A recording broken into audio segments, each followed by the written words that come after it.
Qu'est-ce qui a fait la différence aujourd'hui? Bah, tout d'abord, merci à tous. Merci de m'avoir souhaité un joyeux anniversaire. Ça me va vraiment droit au cœur, sincèrement. Merci beaucoup à vous tous. Donc, cette troisième journée, c'est une troisième journée quand même assez importante où on était attendu après notre dernier match à la Coupe du Monde. Donc, troisième journée qui était important parce que vu les résultats de Rwanda-Bénin, c'était important pour nous de gagner ce match-là pour que sur le plan comptable, qu'on puisse mettre cette équipe du Mozambique à 5 points en attendant de bien préparer le match retour. J'ai envie de dire que sur la physionomie du match, on a fait quand même une première mi-temps comme on désirait, comment on l'a travaillé durant la semaine, comment on a voulu entamer ce match-là, le réaliser dans ce que nous voulions faire. On marque 4 buts, les 3 buts, on récupère le ballon dans leurs 30 derniers mètres, ce qui était très intéressant parce qu'on a voulu que notre bloc soit très haut. Et ça, c'est intéressant. Le seul regret, c'est ce début de deuxième période où pendant 10 minutes ou 15 minutes, on a un petit peu pêché, mais c'est normal aussi. Quand vous prenez 4-0, c'est sûr et certain que l'équipe adverse, quand elle revient avec des opportunités, ils reviennent avec un peu plus d'envie parce qu'ils ont envie de revenir à ce score. Donc je regrette vraiment ce but qu'on ait pris. Mais dans l'ensemble, je pense qu'on a manqué d'efficacité dans cette deuxième période-là où on aurait pu marquer un peu plus.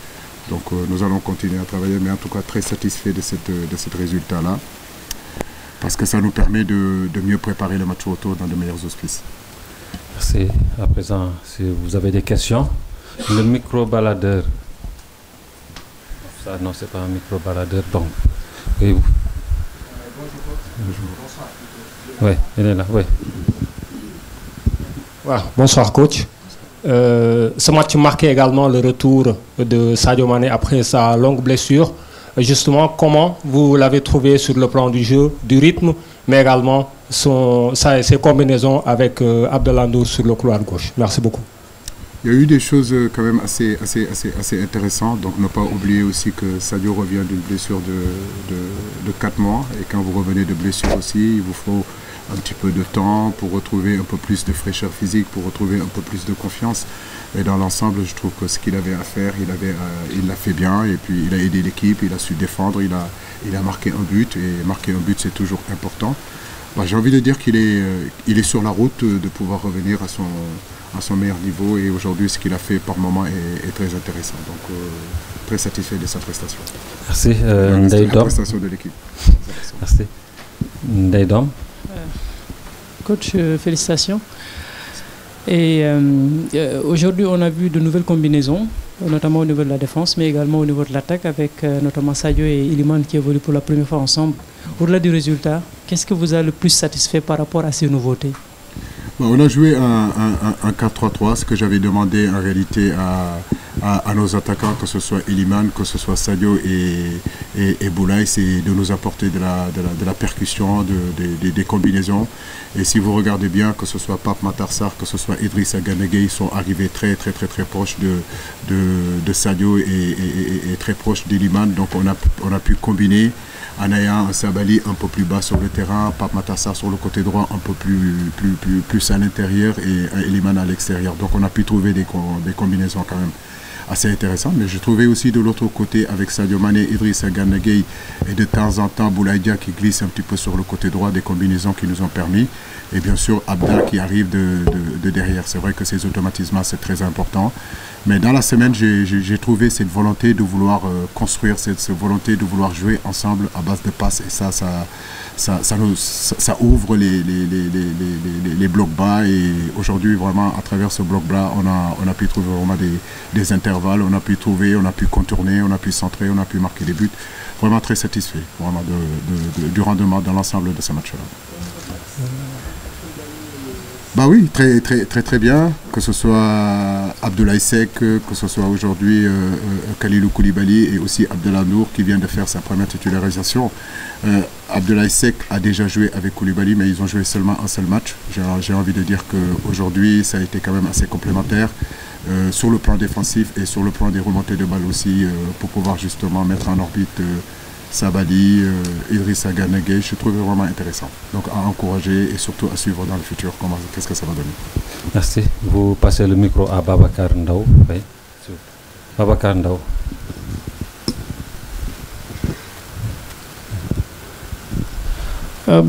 Bonsoir coach, félicitations. Juste avant le match, un de vos joueurs, Idrissa Gana Gueye, a reçu un hommage du public et de la fédération. C'est pratiquement le seul joueur qui est arrivé en sélection avant votre arrivée sur le banc. Mais vous l'avez également vu évoluer pendant pratiquement une dizaine d'années entre l'équipe olympique et l'équipe A aujourd'hui. Sur cette période, le fait qu'il ait atteint ces sommets-là, qu'est-ce que cela vous inspire et quel est un peu le moment que vous retenez le plus du joueur et de l'homme qu'il est dans votre sélection? J'ai déjà parlé de ça hier. En réalité, il y a un noyau de joueurs, effectivement, qu'on est ensemble depuis quand même plus de 10 ans. Nos relations, je vous l'ai dit, dépassent aussi l'équipe nationale du Sénégal. Et aujourd'hui, quand je regarde un garçon comme Gana Gueye, je l'ai dit hier, c'est un exemple pour tous les footballeurs professionnels sénégalais, africains aujourd'hui, en termes de professionnalisme, en termes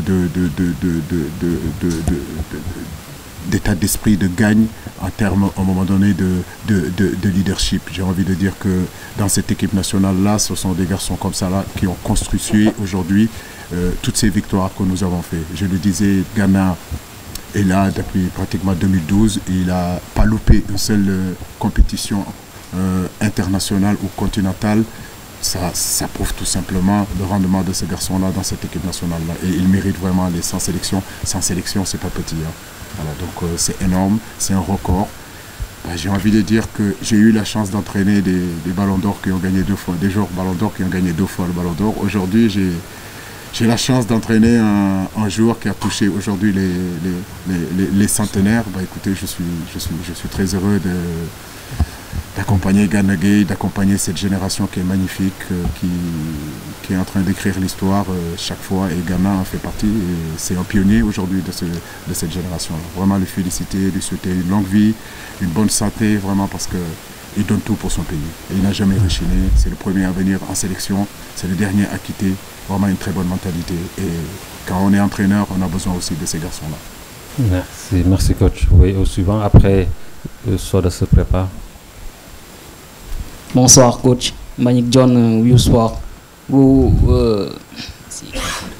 avez choisi Abdoulaye Seck en défense pendant que peut-être beaucoup s'attendaient à avoir légitimement Moussa Niakhaté. Est-ce que c'est en quelque sorte une manière de faire revivre un tout petit peu la concurrence au niveau de ce poste-là? Et dans la généralité, comment avez-vous trouvé son match? Parce qu'il a quand même été, pour moi, selon moi en tout cas, l'un des meilleurs joueurs de ce match-là, très bon à la relance surtout et bon dans les duels. Comment avez-vous trouvé sa complémentarité avec Kalidou Koulibaly surtout? Et est-ce que cela peut faire revivre un tout petit peu la concurrence en défense centrale? Merci. Écoutez, la concurrence a toujours été là, mais comme je le dis, quand vous prenez l'axe central aujourd'hui, Koulibaly, Abdou Diallo qui ont traversé la CAN 2022, une défense quand même assez solide. On est allé à la Coupe du Monde. Ils ont eu l'habitude dans cette paire centrale, en réalité Koulibaly et Abdou Diallo, à fonctionner ensemble. Mais Ablaye Seck, je le connais depuis les Olympiques, depuis que j'étais entraîneur de l'équipe olympique. Je crois que je fais partie des gens qui l'ont fait venir. C'est un garçon que je connais, c'est un garçon qui a toujours fait partie de mes plans, si vous regardez. Bon, il n'a pas été choisi à la Coupe du Monde, mais vous avez bien vu, là, il est revenu. Donc, c'est ça aussi l'équipe nationale du Sénégal. Je n'ai jamais douté des qualités d'Abdoulaye Seck. Je sais que c'est un bon pédigré, c'est un garçon aujourd'hui, quand on a besoin de lui, sauf qu'on n'avait pas encore besoin de lui parce qu'il y avait une paire centrale qui fonctionnait très très bien. Là, effectivement, de l'absence de certains joueurs, du fait aussi que de tous les joueurs qu'on a aujourd'hui dans l'axe, c'est le plus compétitif. Moussa Niakhaté revient de blessure il y a seulement quelques semaines, donc je pense que la logique, la cohérence, aujourd'hui, l'objectivité aujourd'hui, c'est de faire jouer Abdoulaye Seck. Maintenant, comme je dis, la concurrence est là. Moussa Niakhaté, c'est un joueur qui est capable de jouer. Et tant mieux pour l'équipe nationale du Sénégal, sans compter d'autres qui sont absents. Ne pas oublier qu'il y a eu beaucoup d'absents dans cette équipe-là. Mais n'empêche qu'on a pu jouer, les joueurs qui étaient là ont fait le maximum, ont donné une bonne prestation. Je crois que c'est ça aussi l'équipe nationale du Sénégal. La concurrence existera tout le temps parce que c'est ce qui permettra à tous les joueurs de relever son niveau du jeu. Donc féliciter les garçons qui sont rentrés aussi, que ce soit Pathé, que ce soit Crépin, que ce soit Habib. Et c'est ça une équipe, c'est ce qu'on a besoin, que chacun soit concerné et que chacun œuvre pour que l'équipe nationale gagne ses matchs et surtout gagne des trophées. C'est ça qui est important, c'est cette mentalité qu'il faut garder. Oui. Bonsoir coach et félicitations encore pour cette belle victoire sur le champ de la RFM. Alors aujourd'hui coach, on a vu une équipe très solidaire, on va le dire, très généreuse même au niveau des passes. Est-ce qu'on peut s'attendre à voir cela lors de la 4e journée et comment est-ce que vous comptez aborder ce match en terre mozambicaine? Merci. Les matchs se suivent et se ressemblent pas, ça c'est sûr et certain. Maintenant on va digérer on va laisser passer cette victoire-là rapidement, de récupérer et de se concentrer justement pour le deuxième match. Je sais que ça ne sera pas facile parce qu'on va à Maputo, on aura vraiment pratiquement 10 heures, 12 heures, 15 heures de vol. Arriver là-bas, bien sûr qu'ils auront à cœur aujourd'hui de ne pas répéter les mêmes erreurs et ne pas faire les mêmes erreurs qu'ils ont commis quand ils ont ici. Maintenant, comme je le dis, nous sommes le Sénégal et partout où nous allons, on a cette envie d'aller gagner. Et nous irons en tout cas à Maputo pour faire le meilleur résultat possible. Gagner nous permet définitivement de nous qualifier, donc nous sommes conscients de ce qui nous attend. C'est une finale pour nous et on va bien le préparer. Mais pour l'instant, on récupère. Mais je crois que l'état d'esprit n'a pas changé. Aujourd'hui, on a des conquérants, on a des guerriers qui sont capables de traverser, de bourlinguer partout dans l'Afrique et exister. Et ça, c'est aussi la nouvelle mentalité de l'équipe sénégalaise et du footballeur sénégalais. Donc on ira là-bas en tout cas pour faire le meilleur résultat possible. Merci. Oui. Vous vous présentez s'il vous plaît. Vous êtes qui s'il vous plaît? Ah. Ok. I would like to question in English. Okay, no problem. We're going to translate it after. Coach, how did you see the game, the team, the Mozambican national team, and how Senegal is preparing the dislocation for Maputo? What is the expectation for the second game with Mozambique? Particularly after a good second half of the visit team. Okay.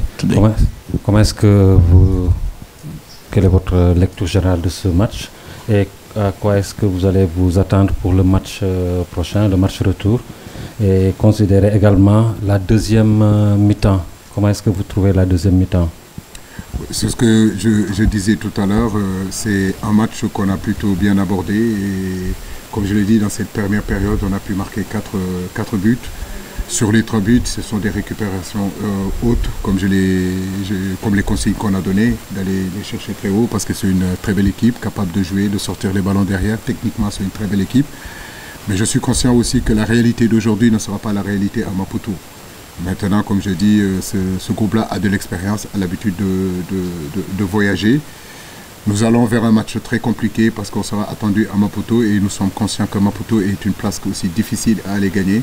Mais comme je le dis, ça fait quand même des années et des années que cette équipe-là joue ces genres de matchs-là et nous allons là-bas en tout cas avec beaucoup de confiance et surtout avec beaucoup d'humilité parce que nous savons que les matchs ne seront pas les mêmes. Okay, as you know, they managed to score the first three goals.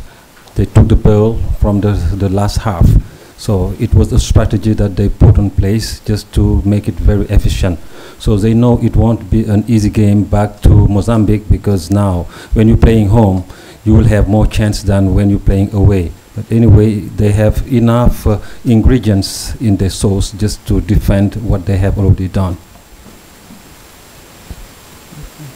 Not another question? Une autre question? C'est bon, on va faire le Wolof donc rapidement pour permettre aux... En Wolof voilà. Ou bien? Non, en français. Bonsoir coach et félicitations pour la victoire. Iliman Ndiaye, on a vu qu'il est en train de vraiment enchaîner les bonnes performances dans cette équipe nationale du Sénégal. Est-ce aujourd'hui qu'on peut dire qu'il s'est vraiment imposé dans votre dispositif? Okay. Eliman, on le connaît. Je suis content aujourd'hui qu'il ait marqué. Je félicite tous nos attaquants devant aujourd'hui qui ont marqué. Sadio a marqué, Boulaye a marqué, Eliman a marqué. On connaît ses qualités, on sait qu'il est capable de commencer un match. Il l'a fait à la Coupe du Monde. Aujourd'hui, notre choix est allé vers lui. Donc, c'est pas quelqu'un de nouveau. On le découvre pas, Eliman Ndiaye. Nous sommes conscients qu'il a les qualités pour être vraiment un titulaire dans cette équipe. Ça augmentera encore la concurrence. Mais comme je l'ai dit, il n'y a aucun poste aujourd'hui où il y a une immatriculation qui appartient à quelqu'un. Donc, Eliman est en train de travailler pour garder ce poste-là. Mais la concurrence sera là. Et selon les matchs, selon les physionomies des matchs, selon ce qu'on aura besoin, on fera le choix pour justement faire notre composition d'équipe. Mais c'est intéressant aujourd'hui d'avoir Eliman, d'avoir Ismaïla Assar qui n'est pas là, des garçons comme Babadia, Sadio Mané. Aujourd'hui, c'est très intéressant d'avoir ces panoplies de joueurs offensifs qui sont capables aujourd'hui de se pallier les uns des autres, et ça c'est très intéressant. Quand vous regardez aujourd'hui, Eliman est sorti, Bamba est rentré, Boulaye est sorti, comment dirais-je encore, Habib est rentré dans le milieu de terrain, Pape est sorti, Crépin est rentré, Nampalis c'est la même chose, Pathé est rentré. Donc on a un peu plus de possibilités, et c'est ce qui est intéressant dans ce groupe là. Ça se développe d'année en année, ça se développe de jour en jour avec de très très bons joueurs qui sont capables aujourd'hui de nous rendre meilleurs et de rendre meilleur notre dispositif. Pour un entraîneur, c'est très intéressant.